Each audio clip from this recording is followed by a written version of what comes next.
Minsan po may tinatamaan dito, mahihina ang katawan o hindi naaagapan, abay talagang pwede pong ikamatay yun. Sa maang palad, wala pang bakuna.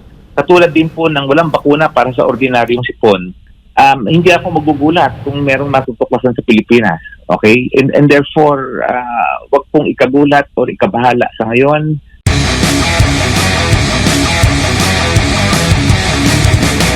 Doc, ito pong tungkol sa HMPV outbreak dyan sa China. Ano ho ba ito? Okay, itong human metapneumovirus or HMPV, no, as the term implies, ito ay umaatake sa ating respiratory tract, no, mula ilong hanggang baga. Hindi ito bago. Ito ay natuklasan na simula 2001. Sabi ng mga eksperto, ito ay nandito na, matagal na. No? Hindi lang natutuklasan kasi gumanda na ang diagnostics ngayon. And therefore, natutuklasan na siya. Ang simptoma niya ay halos pareho lang ng pangkaraniwang sipon, ubo, na minsan ay nagiging komplikado, nagiging pulmonya o parang hika. No? So and therefore, hindi po siya bago at ito ay hindi dapat ikabahala ng marami. No? Ang inaatake nito ay kahit sino na na-expose via droplet spread. Katulad din ng COVID-19 virus, no? Katulad ng cold virus, katulad ng pulmonya, yung mga nagiging sanhi ng pulmonya. No? And therefore, nakakatulong po ang pangkaraniwang protective measures. Pagka inuubo, sinisipon, matatakpan natin ang ating mukha via face mask, at tayo ay protektado sa mga inuubo at sinisipon. At saka tayo naglilinis ng kamay, huhugas ng kamay. Hindi natin dapat kalimutan ang pangkaraniwang basic hygiene measures na natutunan natin sa COVID-19. Dito ba sa Pilipinas, Doc, nagkaroon ba tayo ng ganito? Hindi pa po nailalathala o binabanggit ng Department of Health. No? Una-una, sinasabi na rin ng Department of Health na huwag tayong mabahala. Tama po na maghintay po tayo ng mga sinasabi ng mga eksperto. Kasama na ang WHO o World Health Organization, pati ang Department of Health. No?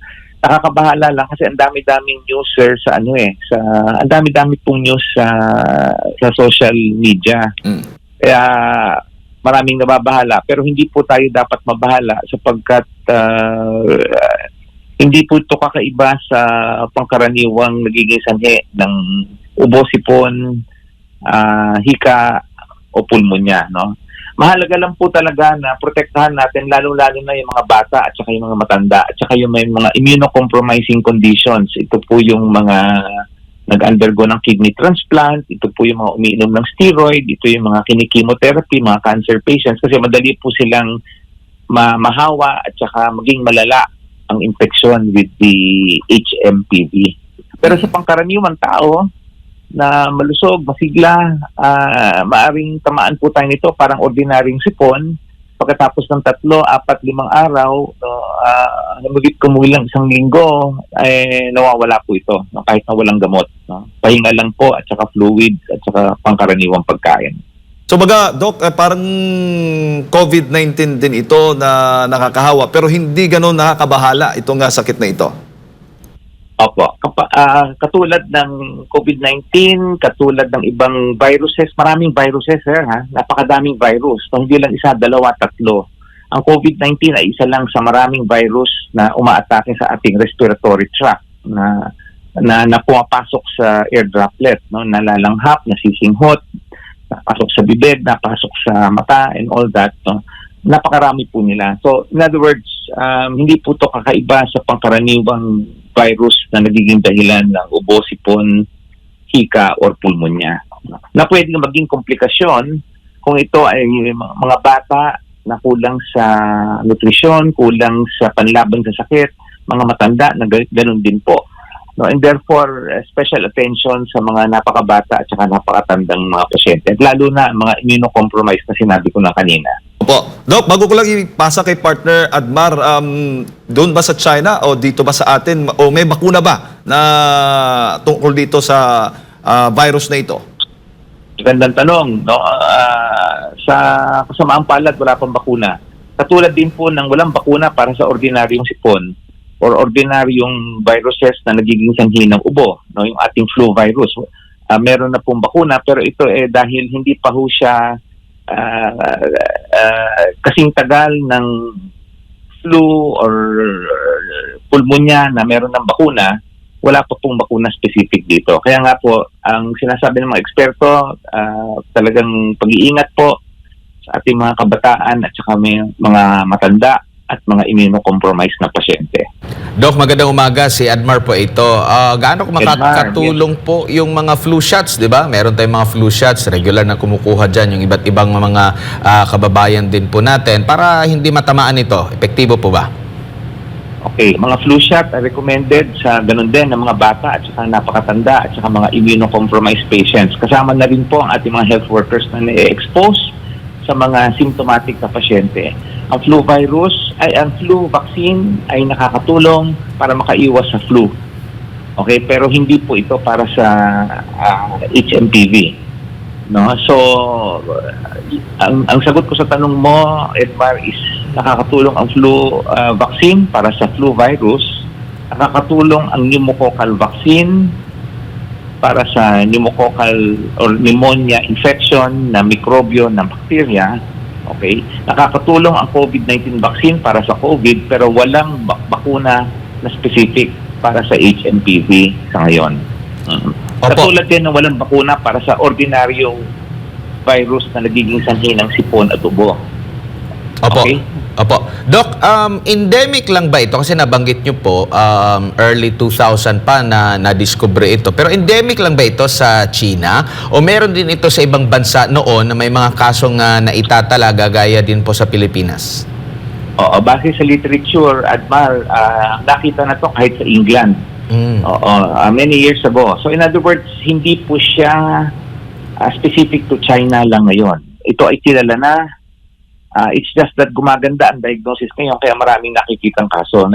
Alam nyo, noong pumutok ang COVID-19, gumanda ang diagnostics natin, itong mga RNA studies, no? yung PCR, no? Polymerase chain reaction na natutuklasan na. Ano ba nagiging sanhi talaga ng ubo at sipon ito o pulmonya na to? Kaya natuklasan yung COVID-19 na yan, bago pala siya. Pero itong HMPV, matagal na po ito, nakita na to sa England.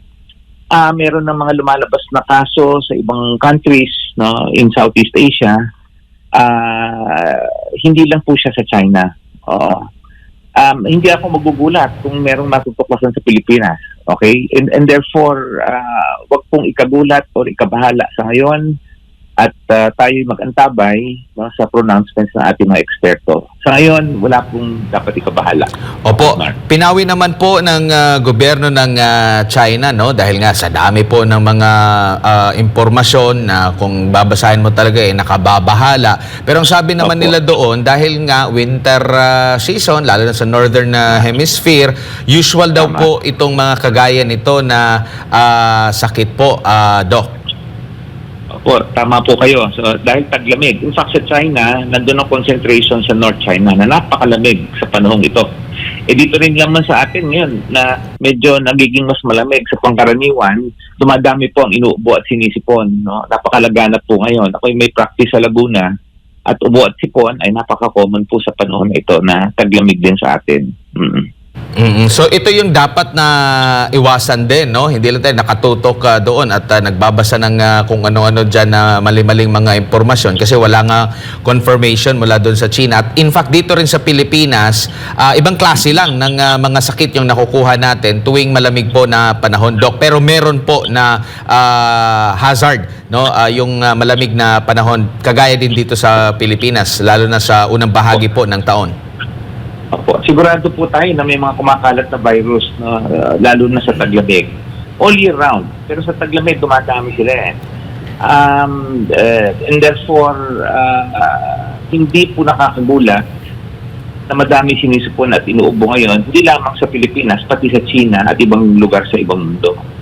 Opo. Okay. Ano nga po ulit, sir, ang pinakamabisang pamamaraan para hindi mahawaan ito o di kaya kung meron ng existing na anumang klase ng sakit, lalo na sa panahon ngayon ng taglamig, if ever man na mahawaan ka ano ba yung mga dapat mong i-take or para hindi ka mahawaan? Ano mga dapat na gawin? Nananatili pa bang epektibo yung pagsusot ng face mask, social distancing, yung mga na natutunan natin during COVID-19 pandemic? Definitely, Admar. No, itong mga natutunan natin ng COVID-19 ay mahalaga na ipatupad pa rin natin sa mga panahon na ito. And always, no, talagang pag-iingat. No, meron mga inuubo, sinisipon, dapat ito ay naka-face mask. Iiwas po tayo sa mataong lugar, lalo na kung may mga inuubo at sinisipon doon. Alright? Kung tayo may inuubo at sinisipon, tayo na ang manguna na mag-face mask. No, kung meron pong inuubo sinisipon, pwede po ang hindi inuubo sinisipon ay mag-face mask to protect himself or herself. Katulad din sa COVID-19, mahalaga po ang paghuhugas ng kamay. Okay? Yung paghawak sa mukha. Kasi napasok yung virus sa ilong, sa bibig, at saka sa mata eh. No? Hindi po siya napasok sa balat. No? And therefore, paghuhugas ng kamay, galing sa labas, maliligo po tayo. Ito, ginagawa na natin to COVID-19 eh. So, alalahanin po natin ang mga lessons learned in COVID-19 para makaiwas. Kung meron pong inuubo sinisipon, pangkaraniwan ay fluids and rest. Okay? Symptomatic therapy, nilalagnat. Siyempre, inom tayo ng paracetamol. Okay? 1, 2, 3 araw, hindi gumagaling, lumalala. Abay, kailangan po magpunta na sa doktor. No? Kasi baka kailangan pong may dagdag na gamot. At sa mga mahina ang immune system, mga napakabata at napakatanda, ang may mga ibang sakit, comorbidities, lalo na yung mga hinihika, may mga cancer na nagki-chemotherapy, kidney transplant, ay kailangan po ng extra protection. No? And aggressive po ang treatment sa mga ito, no? Para hindi po lumala at maaring ikamatay. Katulad din po ng ordinary flu virus at saka bacteria na nagiging cause ng pneumonia na meron po mga bakuna dyan. Minsan po may tinatamaan dito, mahihina ang katawan o hindi naaagapan. Abay talagang pwede pong ikamatay yun. No, ganun din po COVID-19 ngayon. Nandiyan pa ang COVID-19 na pag hindi natin inagapan at hindi natin tinulungan ang pasyenteng early enough, hindi tayo naging aggressive sa mga high-risk patients, pwede po ikamatay. Pero wag po ito ikatakot sapagkat kung tayo pumunta sa doktor, pumunta sa ospital ng maaga, ito po ay naiiwasan din. Meron po mga paraan para makaiwas sa pagkamatay. Opo, maliban po dito sa mga posibleng sakit makuha natin sa panahon ng taglamig, may mga lugar din ngayon sa ating bansa po, Doc, ang inuulan din po, no? And ito bang problema rin sa dengue ay prone sa mga panahong kagaya nito at ito yung dapat tutukan din ng ating mga kababayan, mas bahala kumbaga kumpara dito sa mga itong lumalabas kumakalat ngayon sa social media kasi itong dengue ay existing at matagal na ring problema sa ating bansa po, Doc. Ang dengue ngayon all year round na hindi na sa tag-ulan na lang no?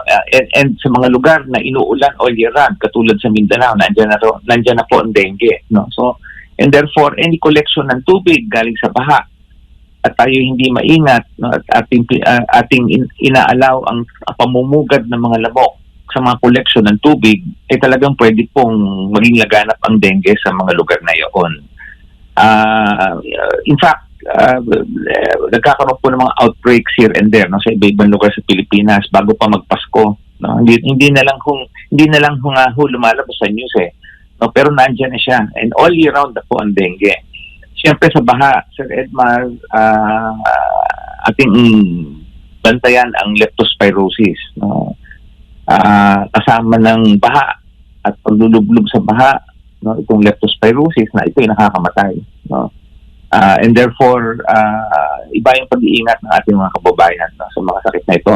Napakalaga sa mga dengue at leptospirosis na maagang pagtingin ng manggagamot sapagkat nalulunasan po ito ng maaga. Pagka-complicated kasi mas mahirap gamutin at maaaring kamatay.